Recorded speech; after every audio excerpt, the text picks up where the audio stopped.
केंद्रित होने की चौथी विधि। हे भगवती, जब इंद्रियां हृदय में विलीन हो, कमल के केंद्र पर पहुंचो। प्रत्येक विधि किसी मन विशेष के लिए उपयोगी है। जिस विधि की अभी चर्चा कर रहे थे, तीसरी विधि, सिर के द्वारों को बंद करने वाली विधि, उसका उपयोग अनेक लोग कर सकते हैं। वह बहुत सरल है और बहुत खतरनाक नहीं है। उसे तुम आसानी से काम में ला सकते हो। यह भी जरूरी नहीं है कि द्वारों को हाथ से बंद करो। बंद करना भी जरूरी है, इसलिए कानों के लिए डार्ट और आंखों के लिए पट्टी से काम चल जाएगा। असली बात यह है कि कुछ क्षणों के लिए या कुछ सेकंड के लिए सिर के द्वारों को पूरी तरह से बंद कर दो। इसका प्रयोग करो, अभ्यास करो। अचानक करने से यह उपाय कारगर है। अचानक में ही राज छिपा है।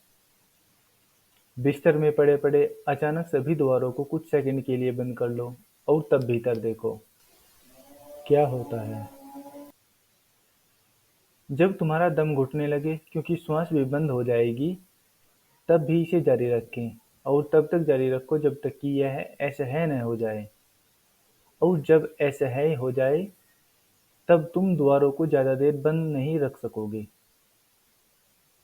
इसलिए उसकी फिक्र छोड़ दो। तब आंतरिक शक्ति सभी द्वारों को खुद खोल देगी। लेकिन जहां तक तुम्हारा संबंध है, तुम बंद रखो। जब दम घुटने लगे, तब वह क्षण आता है, निर्णायक क्षण। क्योंकि घुटन पुराने एसोसिएशन तोड़ डालती है, इसीलिए कुछ और क्षण तक जारी रख सको तो अच्छा। यह काम कठिन होगा, मुश्किल होगा और तुम्हें लगेगा कि मौत आ गई, लेकिन डरो मत। तुम मर नहीं सकते, क्योंकि द्वारों को बंद भर करने से तुम नहीं मरोगे। लेकिन जब लगे कि मैं मर जाऊंगा, तब समझो कि वह क्षण आ गया। अगर तुम उस क्षण में धीरज से लगे रहो, तो अचानक हर चीज प्रकाशित हो जाएगी। तब तुम उस आंतरिक आकाश को महसूस करोगे, जो कि फैलता ही जाता है और जिसमें समग्र समाया हुआ है। तब द्वारों को खोल दो और तब इस प्रयोग को फिर करो। जब भी समय मिले, इसे प्रयोग में लाओ। लेकिन इसको अभ्यास मत बनाओ। तुम श्वास को कुछ क्षण को रोकने के लिए अभ्यास कर सकते हो, लेकिन उससे कुछ लाभ नहीं होगा। एक आकस्मिक, अचानक झटक की जरूरत है। उस झटके से तुम्हारी चेतना के पुराने स्रोतों का प्रवाह बंद हो जाता है और कोई नई बात संभव हो जाती है।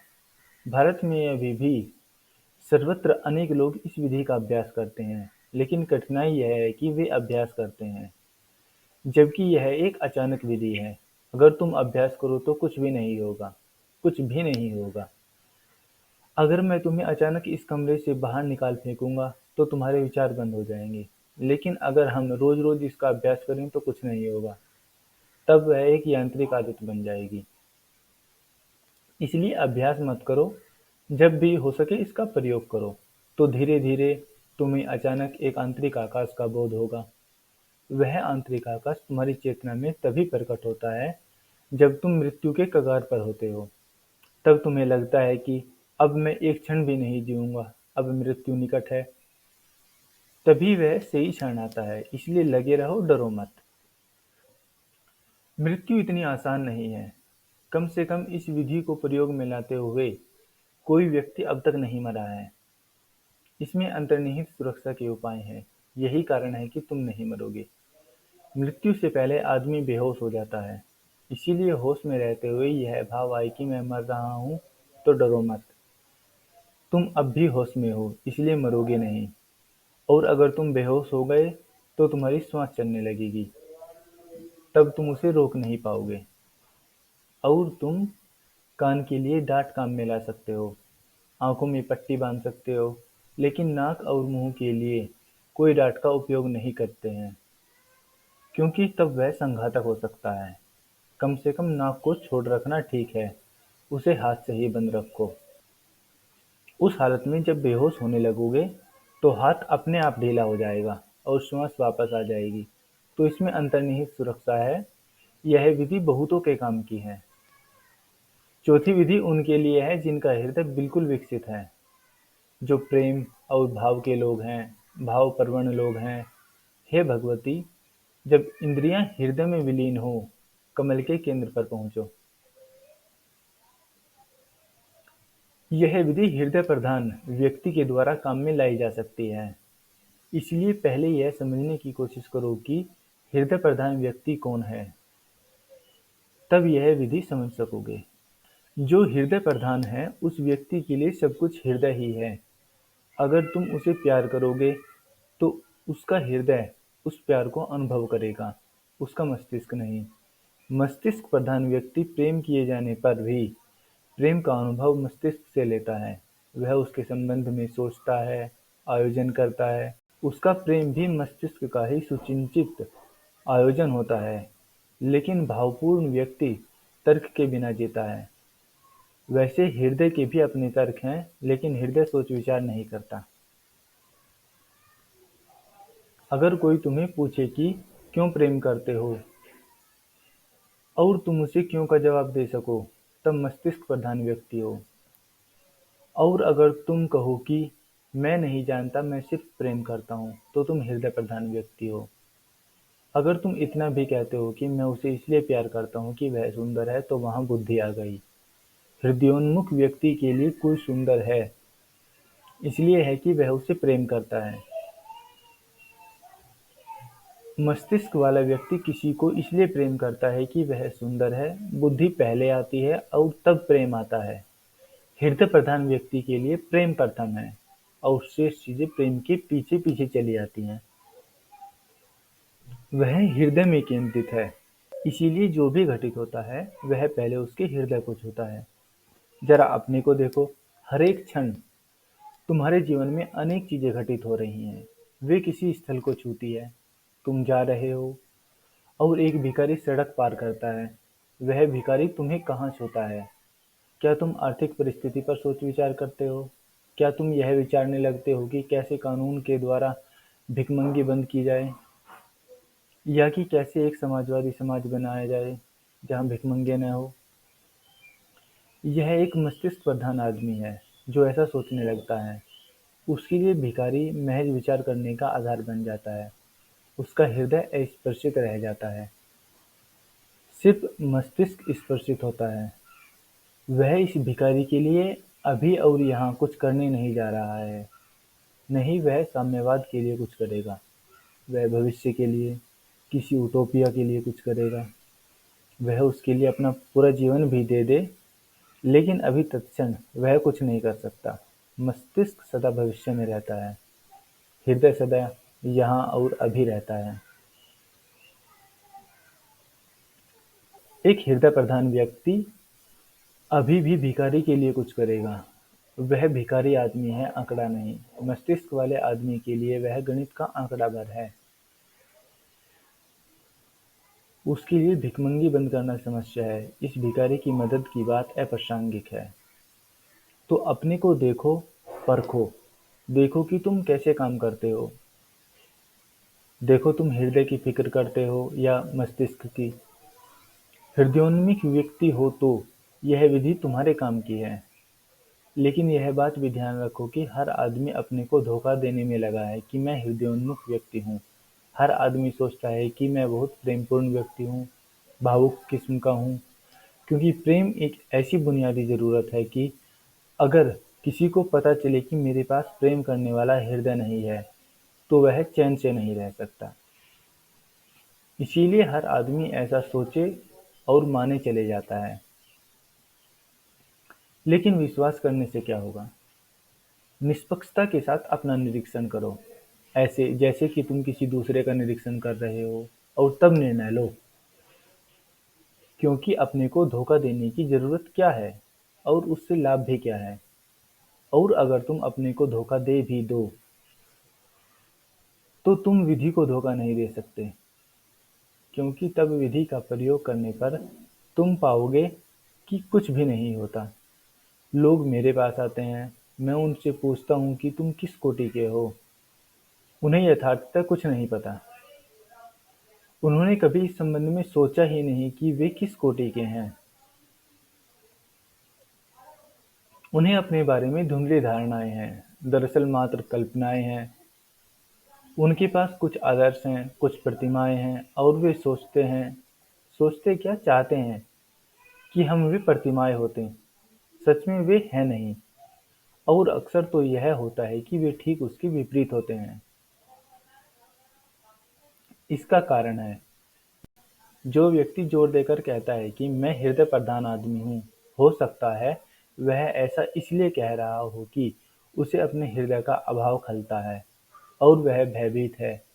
वह इस तथ्य को नहीं जान सकेगा कि उसके पास हृदय नहीं है। इस संसार पर एक नज़र डालो। अगर अपने हृदय के बारे में हरेक आदमी का दावा सही है, तो यह संसार इतना हृदयहीन नहीं हो सकता। यह संसार हम सबका कुछ जोड़ है, इसलिए कहीं कुछ अवश्य गलत है, वहाँ हृदय नहीं है। सच तो यह है कि हृदय कभी प्रशिक्षित ही नहीं किया गया, मन प्रशिक्षित किया गया है, इसीलिए मन है। मन को प्रशिक्षित करने के लिए स्कूल, कॉलेज और विश्वविद्यालय हैं, लेकिन हृदय के प्रशिक्षण के लिए कोई जगह नहीं है। और मन का प्रशिक्षण लाभदायी है, लेकिन हृदय का प्रशिक्षण खतरनाक है।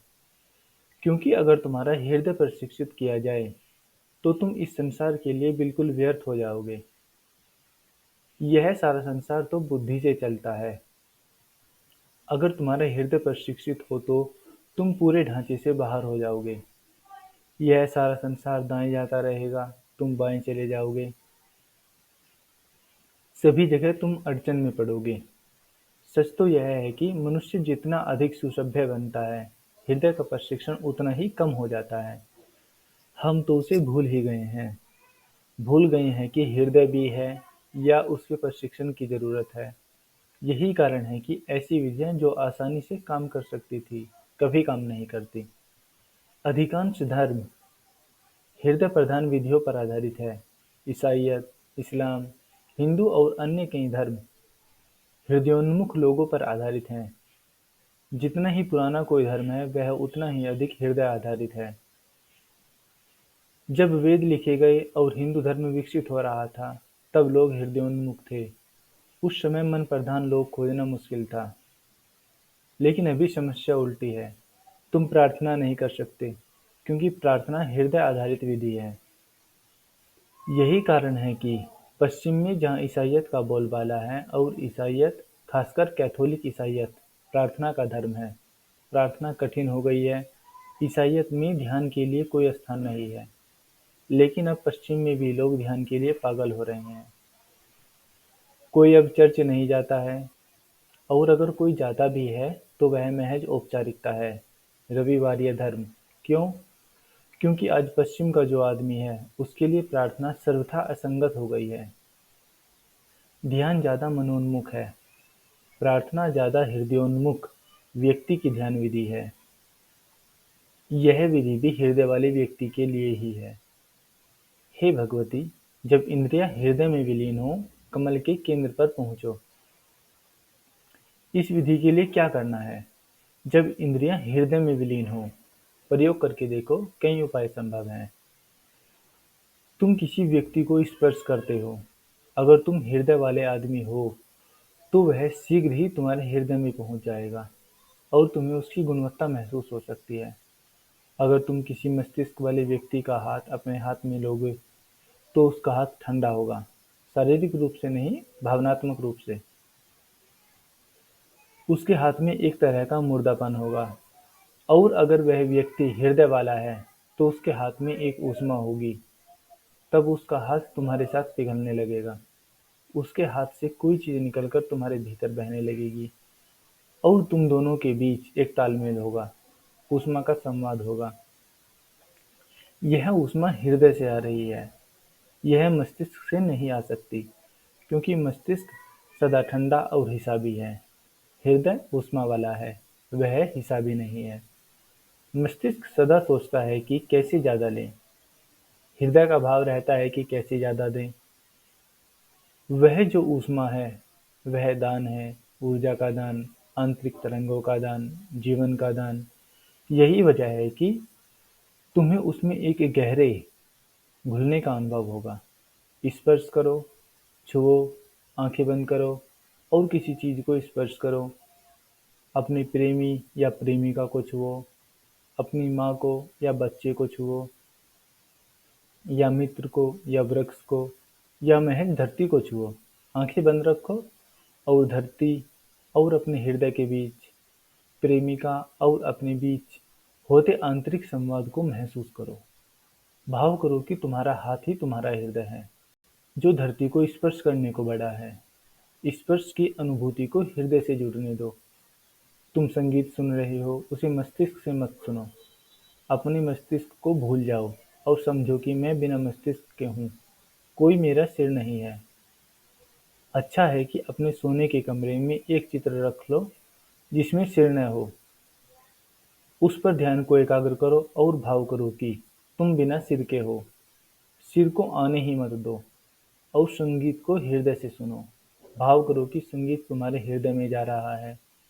हृदय को संगीत के साथ उद्वेलित होने दो। तुम्हारी इंद्रियों को भी हृदय से जुड़ने दो, मस्तिष्क से नहीं। यह प्रयोग सभी इंद्रियों के साथ करो और अधिकाधिक भाव करो कि प्रत्येक ऐन्द्रिक अनुभव हृदय में जाता है और विलीन हो जाता है। हे भगवती, जब इंद्रियां हृदय में विलीन हो, कमल के केंद्र पर पहुंचो। हृदय ही कमल है और इंद्रियां कमल के द्वार हैं, कमल की पंखुड़ियां। पहली बात की अपनी इंद्रियों को हृदय के साथ जुड़ने दो और दूसरी की सदा भाव करो कि इंद्रियां सीधे हृदय में गहरे उतरती हैं और उसमें घुल मिल रही हैं। जब ये दो काम हो जाएंगे तभी तुम्हारी इंद्रियां तुम्हारी सहायता करेंगी। तब वे तुम्हें तुम्हारे हृदय तक पहुंचा देंगी और तुम्हारा हृदय कमल बन जाएगा। यह हृदय कमल तुम्हें तुम्हारा केंद्र देगा और जब तुम अपने हृदय के केंद्र को जान लोगे, तब नाभि केंद्र को पाना बहुत आसान हो जाएगा। यह बहुत आसान है। यह सूत्र उसकी चर्चा भी नहीं करता, उसकी जरूरत नहीं है। अगर तुम सच में और समग्रता से हृदय में विलय हो गए और बुद्धि ने काम करना छोड़ दिया, तो तुम नाभि केंद्र पर पहुंच जाओगे। हृदय से नाभि की ओर द्वार खुलता है। सिर्फ सिर से नाभि की ओर जाना कठिन है। या अगर तुम कहीं सिर और हृदय के बीच में हो, तो नाभि पर जाना कठिन है। एक बार तुम हृदय में विलय हो जाओ, तो तुम हृदय के पार नाभि केंद्र में उतर गए। और वही बुनियादी है, मौलिक है। यही कारण है कि प्रार्थना काम करती है और इसी कारण से जीसस कह सके कि प्रेम ईश्वर है। यह बात पूरी पूरी सही नहीं है, लेकिन प्रेम द्वार है। अगर तुम किसी के गहरे प्रेम में हो, किसके प्रेम में हो महत्व का नहीं है, प्रेम का ही महत्व है। इतने प्रेम में कि संबंध मस्तिष्क का न रहे, सिर्फ हृदय काम करे, तो यही प्रेम प्रार्थना बन जाएगा और तुम्हारा प्रेमी या प्रेमिका भगवती बन जाएगी। सच तो यह है कि हृदय की आंख और कुछ नहीं देख सकती। यह बात तो साधारण प्रेम में भी घटित होती है। अगर तुम किसी के प्रेम में पड़ते हो, तो वह तुम्हारे लिए दिव्य हो उठता है। हो सकता है कि यह भाव बहुत अस्थायी न हो और बहुत गहरा भी नहीं, लेकिन तत्क्षण तो प्रेमी या प्रेमिका दिव्य हो उठती है। देर अबेर बुद्धि आकर पूरी चीज को नष्ट कर देगी, क्योंकि बुद्धि हस्तक्षेप कर सब व्यवस्था बिठाने लगेगी। उसे प्रेम की भी व्यवस्था बिठानी पड़ती है, और एक बार बुद्धि व्यवस्थापक हुई कि सब चीजें नष्ट हो जाती हैं। अगर तुम सिर की व्यवस्था के बिना प्रेम में हो सको, तो तुम्हारा प्रेम अनिवार्यतः प्रार्थना बनेगा और तुम्हारी प्रेमिका द्वार बन जाएगी। प्रेम तुम्हें हृदय के केंद्रित कर देगा और एक बार तुम हृदय के केंद्रित हुए कि अपने ही नाभि केंद्र में गहरे उतर जाओगे।